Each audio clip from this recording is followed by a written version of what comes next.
Welcome back to the Crimson Chat, your home for the most inspiring and thought-provoking stories from the University of Kansas. I'm Jaden Hill, and today's episode is all about the power of journalism, from national headlines to grassroots reporting right here in Kansas. First, we'll sit down with a Pulitzer Prize-winning editor and KU professor whose career spans the New York Times, Estonia, and today's most pressing issues in local news. Then we'll meet a rising student journalist whose passion for storytelling and indigenous communities is already making waves across the Midwest. And don't go anywhere, we'll wrap things up with a trivia showdown. Let's get started.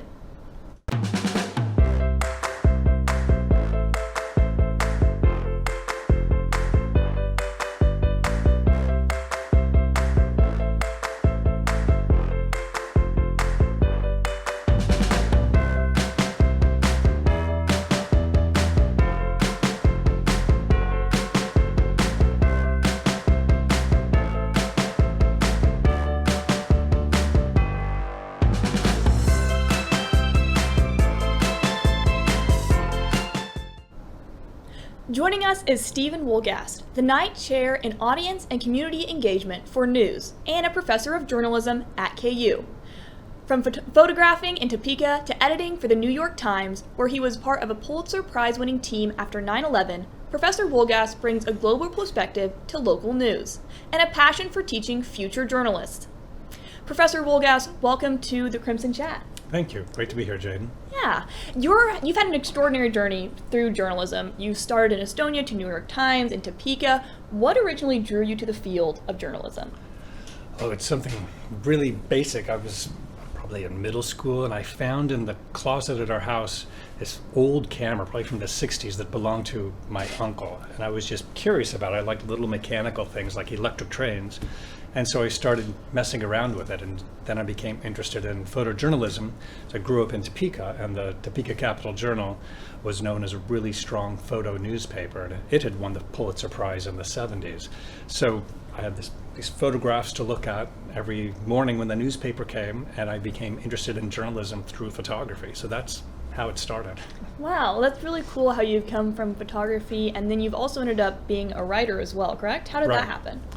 I was a student at K-State in political science. I worked at the campus newspaper. I wasn't sure if I wanted to major in journalism, so I studied political science. I went and I then worked at the Capital Journal as a photographer, but I decided I wanted to get a journalism degree, so I went to graduate school, and that's where I studied journalism as students do here, and learned the writing side and became really intrigued with that. So after that, I was on the writing side. There you go. And you are the Knight Chair in Audience and Community Engagement for News. What does that mean, and what responsibilities come with that title? Well, the Knight Chair I'm one of about 24 Knight Chair professors in the United States. And the Knight Chair is funded by the John S. and James L. Knight Foundation, which is now in Miami. And the two Knight brothers, who are no longer living, owned newspapers. They started in Akron, Ohio, where by coincidence I happened to work in the 90s. And they bought the newspaper there, and then they were so successful in running businesses, they bought many other newspapers. And when they were at their height, they owned the Kansas City Star, the Wichita Eagle, as well as the Miami Herald, which is why if you've ever been to Ohio in the winter, you'd rather spend your winter in Miami. So I think that's why the brothers moved to Miami. The papers have now all been sold, but the foundation is still there. So the University of Kansas has its donation from the Knight Foundation that funds part of my salary and some of the work that I do that I think we're going to talk about today. And the idea in audience and community engagement in news is that I'm to look at, review, research, talk about ideas of how the people who consume journalism get it and what's their relationship with the news source. So, and just by contrast, there's a Knight Chair in religion journalism, there's a Knight Chair in information graphics, Knight Chair in newspaper management, so they're all different sorts of topics. How did you get into this position? Well, right, the same way most people find a job at the beginning. I was on a website and I thought, hey, there's this opening, this looks interesting. So I read more about it and I applied, and luckily I got here. Yeah, well, that's very interesting. And speaking of your work, you were a part of a Pulitzer Prize winning team for A Nation Challenged After 9/11. How did that experience shape your view of journalism's public service role? Right. So No, I was in New York on 9/11, and excuse me, ended up as part of the team of just probably more than 100 people ultimately working on this project. And the Times created a special section called a Nation Challenge. So just as newspapers have the front section, sometimes the Metro section, the sports section, the arts section. Back in the day when there was lots of advertising, there were separate sections you pulled apart. There was one called a Nation Challenged, and it was how the United States was reacting and what was happening in the United States in the aftermath for months and months. I've even forgotten now how long it ran as a separate section. So it's, I guess, I think what changed me first was this being in New York on 9/11 and seeing the changes to the city after that. Journalistically, it showed that people want this information, whether in the United States and other parts of the world too. What was happening in New York and what could the Times reporters do to explain to everyone else what was going on and the impact of it. And I should say reporters includes not just people writing, but photographers and graphics editors as well, showing the extent of, first the damage in New York, and then what was the response going to be, what is the response militarily and politically. And so it helped demonstrate to me that journalism can be really valuable and helpful to people who are looking for answers to really unknown questions, at least to them. And what was it like writing about a topic like that? Well, I was an editor, so I wasn't doing the writing myself, but reading the work and preparing it for publication, this is 24 years ago now. It's just, I think in part, certainly in the day of and the days after that, you go into this mode where you separate yourself emotionally from what's happening. I think as a lot of people do when something really terrible happens. You try to separate your emotions so you don't just melt down, which would have been easy to do, and you just start to focus on the job and what you're working on.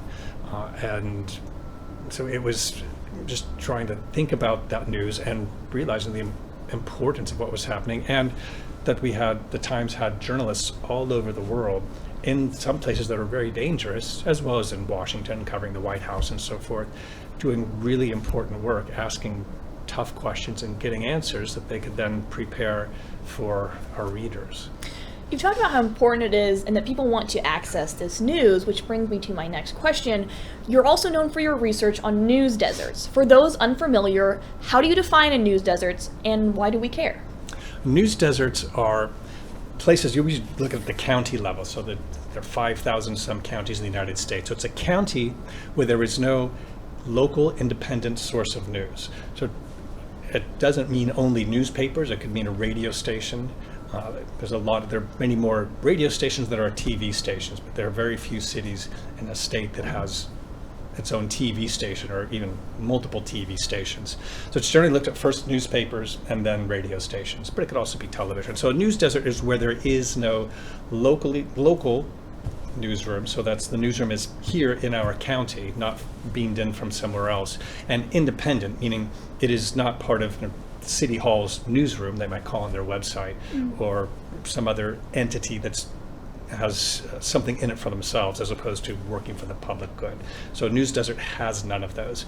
And since 2005, when the internet started taking over how journalism is consumed and started taking away advertising from newspapers, we have lost one third of newspapers in the United States no longer exist. And these are mostly in smaller towns around in rural parts of the country where the advertising base was small to begin with. And why do we care that they are no longer there? Because people don't have a way to find out what's happening where they live from someone who's trained to ask questions of people in authority and report independently and without bias. Because of course, we can get stuff on Facebook, right? Well, my friends posted this, and the guy who owns the car repair shop posted that, and those are perfectly fine. But have those people been trained in what we know is fact checking? Do they talk to more than one person? Or I heard someone tell me, or someone told my cousin, and he told me this about what the city councilwoman said, so I posted online. Well, all right, but is that any more than a rumor? And what we're trying to do is find out what someone actually said and what the city councilwoman's response may be. So we lose something in we journalists like to think we're preparing information that can create a conversation among the audience. And that conversation, we believe, should be based on fair and accurate reporting, not just what someone heard or what someone thinks. Now, opinion journalism is fine, and it's been around longer than fact-based journalism we know today. But we hope that it's based on the facts, not just what upsets you when you wake up on the wrong side of the bed. And you mentioned that the digital revolution and how it kind of changed the way people consume news was damaging to a lot of these very small newsrooms, these radios. Is there any way that digital platforms can be helpful? Sure. I mean, we certainly reach many more people than before. Before I was at KU, I was at K-State, and I was the director of student media. And even though our advertising revenue was shrinking, I like to point out that we were reaching more readers than ever before because you didn't have to be on campus to pick up a physical copy of the daily newspaper to read the newspaper. Anybody anywhere could look at it, and if we had a popular story, it could be tens of thousands of people. So there are ways to reach the audience that we just didn't have, and you don't have to just write only in print if you're a newspaper. You don't have to only do audio only if you're a radio station and so forth. We can use all of these tools, the multimedia approach. The challenge is, how do we interest the audience in the work we're doing, and then by having a bigger audience, have advertisers come in and try to reach them. And speaking of small news publications, I'd like to talk about the Marion Record and the raid that sparked national headlines. What stood out to you and how journalists across the state responded, and what surprised you and your fellow researchers? Yeah, with Nick Matthews at the University of Missouri, we came up with some questions to ask. We talked to 19 journalists in Kansas for their reactions. The most common emotional reaction was anger, shock, frustration. They just couldn't believe that it would happen in the United States. One thing that definitely surprised us was how few of them knew what their rights were under. There's a federal law called the Privacy Protection Act that should have protected them. In fact, there are now civil lawsuits that are working their ways in court motions that are targeting the city and county of Marion around the Privacy Protection Act, among other things, so that journalists didn't know what they should have known that could have protected themselves. And also, what some journalists in these interviews said that, and we granted them all anonymity to talk about these things openly, they said they might basically have to pull their punches on their reporting on issues in their local communities. In other words, they were afraid that if they reported openly and honestly, or maybe critical of what they determined were bad decisions by city and county officials, that they may be the target of a police raid too. And that's a concern for journalism, because we believe through the First Amendment we ought to be able to criticize the government. I think there's a lot of concerns, especially for rising journalists, especially nowadays with just like the digital, taking over the way that things have been done. You have issues like this of people's privacy being taken advantage of. What role does journalism play for students and like university-led media? How is that important? Why is it important that people still go into this field? What does it look like from a student perspective?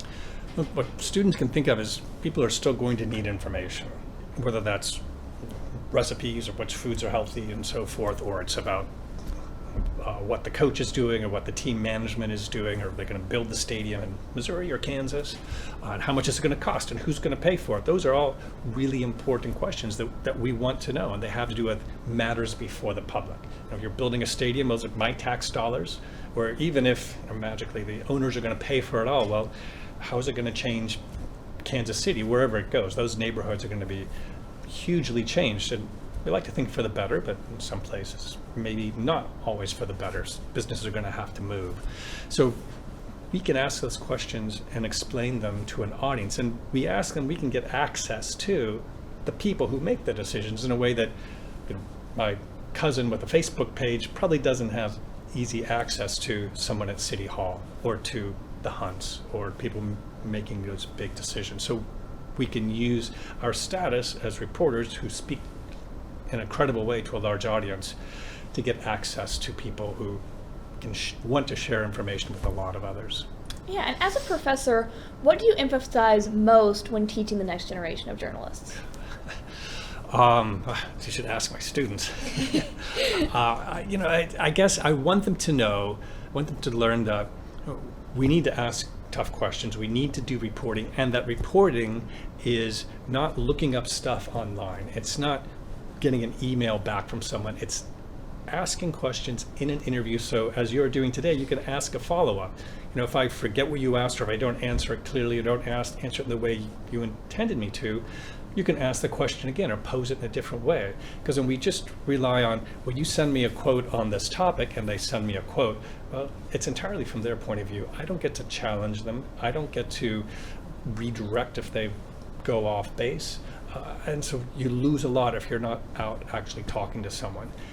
And the other reason that's important is my cousin with the Facebook page can do those things too. They can just get a comment or find the press release and write it up. But if we're reporters, we need to do more than what some kid with a computer can do. We need to make that information relevant and valuable to the audience. And looking ahead, what gives you hope for the future of journalism?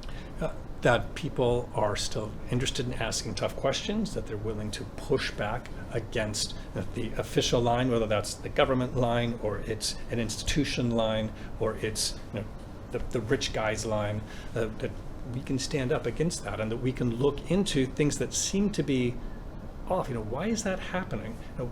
Is somebody making a buck off of this or making a lot of money? We can try to find answers to those things. And if it's all seems to be above board, then fine, there's no story. But when there is public money being mismanaged, when private money is being used to help someone in an inappropriate way, well, maybe the public wants to know about that. Definitely exciting for me to hear as someone who's in the journalism school. And thank you so much, Professor Wolgast, for that insightful conversation. Your work truly reminds us of journalism's power and responsibility. After the break, we'll meet a student who's already taking these lessons into the field. Stay with us.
From adversity, we rose. We made history and became pioneers, voyagers, champions, Jayhawks. And when our chant rises, haunting and hallowed,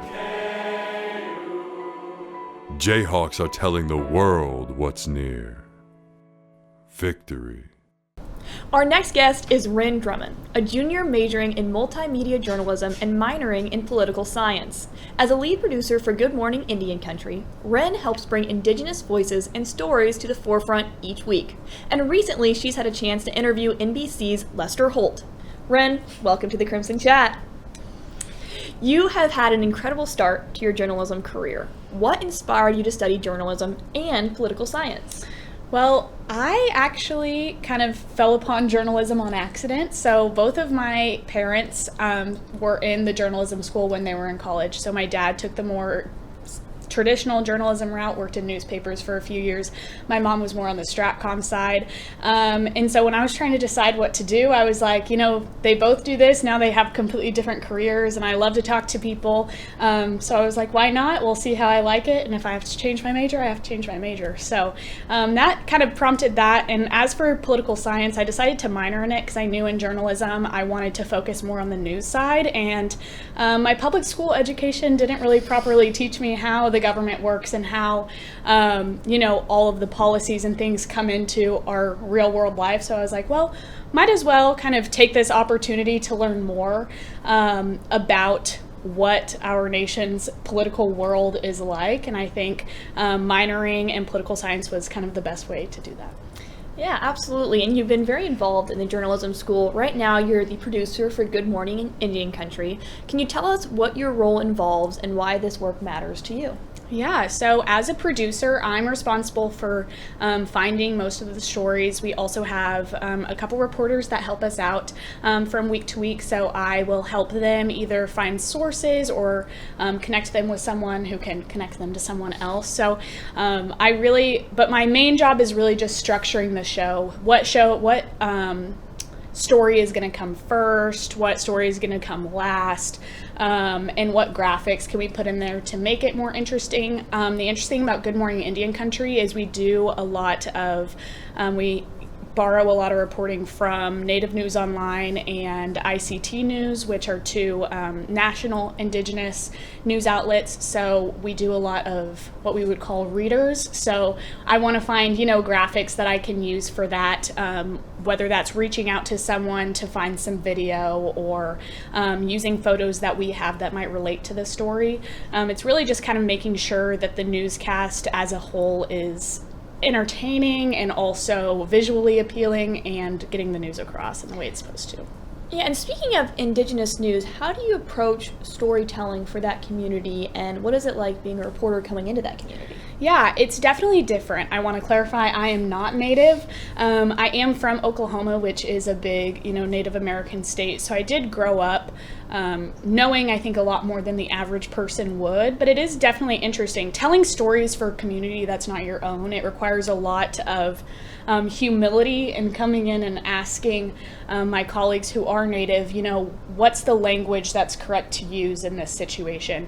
And also just learning from my own mistakes, because we all have, our own internal biases that may come out, whether that's the language we use or the stories we're picking. Good Morning Indian Country really focuses on picking, a mix of both good and what we would say bad stories of Indian country. The issue with reporting historically on Indian country is that it's always focused on a crisis that's happening. So a good example would be all the federal cuts that were happening. Suddenly everyone was reporting on Haskell, our native university here. But there's great powwows, there's great clubs, there's great organizations happening as well doing really good work. So it's reporting on those crises, but also on all of the good things that are happening in Indian country. Absolutely, and I know so many people appreciate your work, and it's probably really amazing to lead that team, but you've also done things outside of broadcast. You wrote for the Eudora Times. Can you talk about that experience as well? Yeah, of course. The Eudora Times was such a learning lesson for me. I'll give a little backstory. Eudora Times is a newspaper that was started a few years ago by Professor Dr. Finneman because Eudora, in 2008, their newspaper left because of the recession, didn't have any money. So for a decade, they went without any local news. Nobody reporting on, city council, the school board, as well as, businesses, anything like that. So that was started because Eudora was a news desert and needed that local news. So myself, a group of students, we all reported for Eudora Times, sports, news, just various things. That just really taught me the importance of reporting in a local community. I think we focus a lot on national news, and while that's important, these local communities need to know, where their tax dollars are going, as well as just the amazing businesses, the amazing nonprofit work, volunteer work that's going on in those communities. And that just really taught me, it showed me a love for community journalism and how important that work really is, and why we should advocate for putting newspapers back in those news deserts. Well, that's awesome to hear. And now to steer the conversation away from community journalism, you recently interviewed Lester Holt, an icon in broadcast journalism. What was that experience like? It was crazy. As a journalist, you see these people on TV, and I think it gets to a point where it's like, oh, they're not a real person, they're just a face on a TV, and I don't see them outside of that. So first off, just seeing him in person right here where we're sitting, that was a crazy experience. It was also just really, he was a super nice guy, which is so nice to, and he was giving me advice on how I can improve in my career. Like the first question I asked him before we went on air is, does he still get nervous? Because I was so nervous, and, he was like, I do. He's, moderated debates. He's interviewed, some of the biggest world leaders, and he still gets nervous. So that kind of gave me some peace of mind. But it was great to hear a perspective from someone that's in such a different time of their life and in their career as I am. I think that was amazing. Well, I think you did a wonderful job, and everyone thought that. And you also, beyond just producing and writing for the Eudora Times, you're also a technical director for the journalism school. Kind of have your hat in all the buckets. Yeah. How has the behind-the-scenes experience shaped your understanding of media? I think knowing being a jack of all trades, as I like to say, I think it gives you just a broader understanding of how everything works. I have a deep appreciation for, those full-time technical directors out there. It is stressful work, and if something goes wrong, you're kind of the first to be blamed for that. But I think it just gives you, and I say this to everyone in my producing work, it gives me a better understanding of how I can be creative and what I can do, and being able to have the ability to work as a technical director, but also with other technical directors to kind of figure out how we want to structure our show has been a huge benefit. But I love technical directing, and it's a super creative position that I get to be in, and it's super fun. Yeah, and so you have your, like I said, you're doing a lot of different things, a lot of different avenues you can pursue. Looking ahead, what do you envision your career to be? Kind of which one do you plan to follow, and what impact do you hope to make through that career? As of right now, and it could change, but I want to be a news producer, more at kind of the mid-market level. I don't really see myself going to New York City or California. If my path takes me there, I'll be fine with it. But I really do have that love for local news, and I have that love for telling the stories that might go untold if I wasn't there.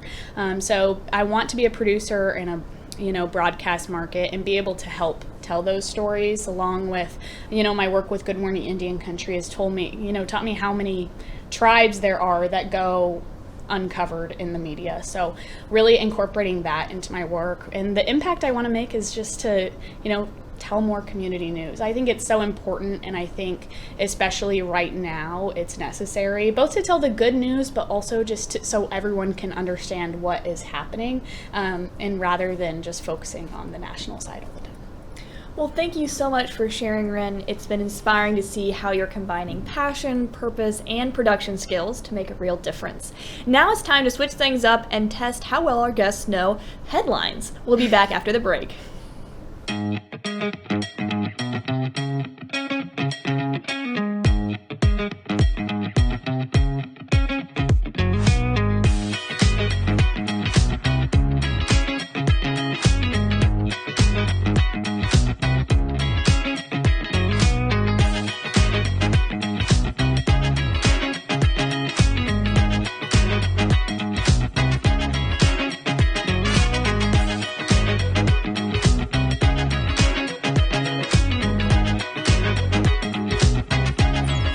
National champions deserve a clean campus. Don't wait for other Jayhawks to pick up your mess. Keep the University of Kansas clean.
Where you go to college makes a statement about you.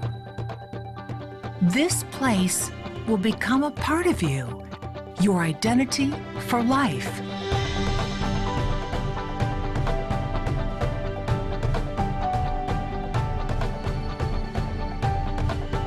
The University of Kansas. A great place to be you. Welcome back to our game show here on the Crimson Chat. My name is Kiera Hageman, and I'm your host. Today we are playing Guess That Fake Headline, of course. Professor Wolgast and Rin, thank you for joining us today. Let's go over the rules. There will be 2 headlines per question. One of them is a real news headline, and the other is completely made up. I will read through each headline. Once both headlines are read through by me, either contestant may hit the table with their palm to answer first. You must state which headline is fake and give a reason as to why you picked your answer. The next contestant will then give their answer as well. If the first contestant's answer is incorrect, the second contestant will receive the point. So let's get started. Your first options are A. Snake falls from restaurant ceiling, lands in diner's margarita. B. Local cat consumes world's largest pizza, slips into coma. What are our thoughts here? All right, Professor Wolgast, what's your answer? I'm going to say it's A because I have 2 cats at home and neither of them have any interest in pizza, let alone a large pizza. That's a solid reasoning. Rin, what's your answer? I'm going to agree. You're going to agree. All right, let's see. Answer is B. Local cat consumes world's largest pizza and slips into a coma. So, Professor Wolgast, you get that point. Congratulations. Our next question is A. Town hall meeting replaced by group chat. Chaos ensues. B. British man unknowingly buys back his own stolen car. Yes, Rin. I am going to say it is B because I like that headline better. You like that headline better? And I hope that a town hall meeting isn't being replaced by a group chat. All right. And Professor Wolgast, which do you think the fake headline is? Boy, they're both potentially weird and both potentially possible. I guess I'll just go with, which one did you say was fake? Well, okay, now I think A is fake. Okay, so B your is the answer one is I think A. is real. Okay. See, that was my impression, but so I'll agree. You'll agree. Okay, the answer is A is the fake headline. Town hall meeting replaced by a group chat. Chaos ensues. So someone bought back their stolen car. All right, and our next questions are A. Airline announces new standing room option for budget-conscious flyers. B. Loose Go evades pursuing police in Georgia. Which one is fake? I'm going to say A is fake because I feel like I heard something about a goat running away from the police at some point recently. So that's the only reason. And Professor Wolgast, what's your answer? I'm going to agree only because once I was on a flight and the seats were messed up, so I didn't have a seat, so I had to stand in the very back until they sorted it out. And I was joking with the flight attendant about we could just stand here. He said, no, you can't. All right, the answer is, double click, A. The airline announcement is a fake headline. You two are too good at this. All right, and our next headlines are A. The UK court finds men who stole $6 million gold toilet guilty. Or B. Fitness app sends user push notification. We both know you're not running today. Wow. Take a guess. I guess. I think I can see a fitness app doing that. So we'll say A is fake.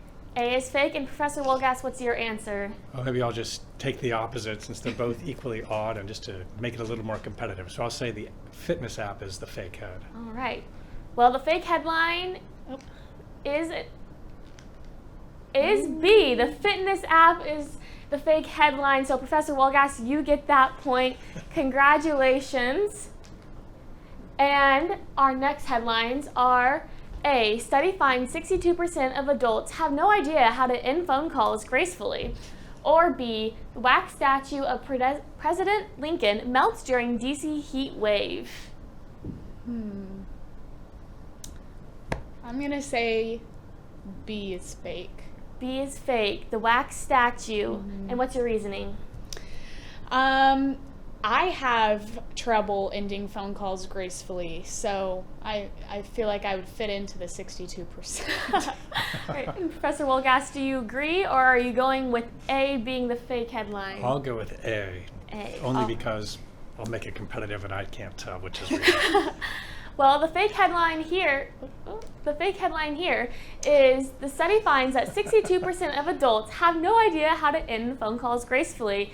So I didn't even know that there was a wax statue in DC, but I guess it melted. So our final score is 3 points for Professor Wolgast and 1 point for Rin. Congratulations, Professor Wolgast and Rin. Thank you for playing along with us. It's been great. And that's all for our episode of the Crimson Chat today. Once again, big thanks to both of you for playing Guess That Fake Headline. And thank you all for tuning in, and make sure to follow us on Instagram at CrimsonChatKU and join us next week for more inspiring stories from the heart of KU. See you next time.